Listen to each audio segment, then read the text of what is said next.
My first encounter with Ralph Dreessen, by the way, this is Joe Rauniker, and my first encounter with Ralph Dreessen was he was a district supervisor and I was an ag teacher, and what I liked about him, he spoke to me.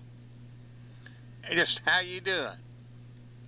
And I had a good impression of Ralph to begin with. Well, later on, I came to the State Department, and as an ag mechanics specialist, and I said, told Dr. Tuttle, I said, man, I'm not a welder or I'm not a electrician. He said, well, the thing we want you to do, you're going to manage the class.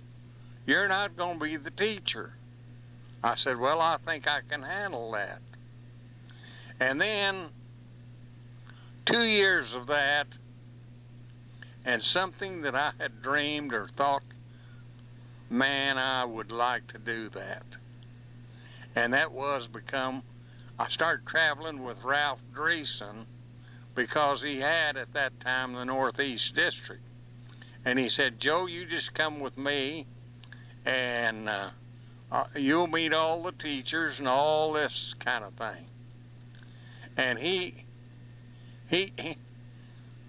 thing I love about Ralph was Ralph wasn't wanting to make himself look good.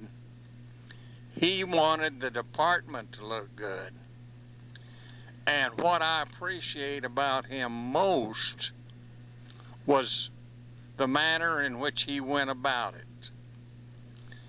He never did. I knew as long as I was supervising that he wanted me to do a good job. But he wanted me to be firm. And of course, he also wanted to know what was going on.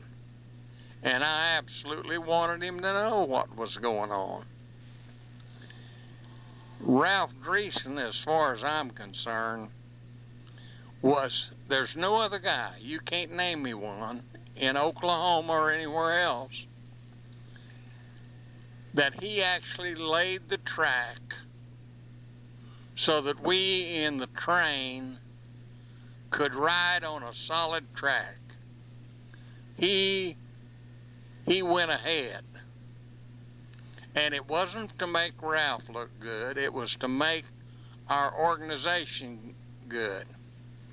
And he just bled blue and gold and still does at the age of 95.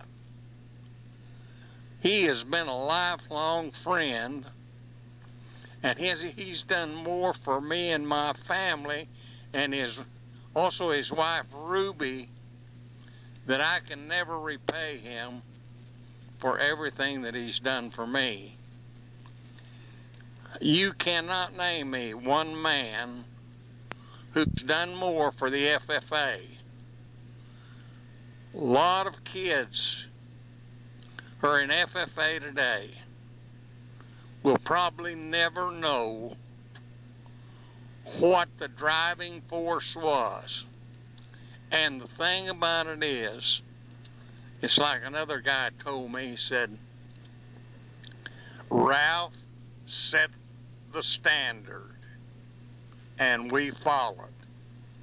And for that, I'm going to be ever grateful to Ralph Dreessen, one of the greatest FFA men that I have ever known, anybody. Thank you.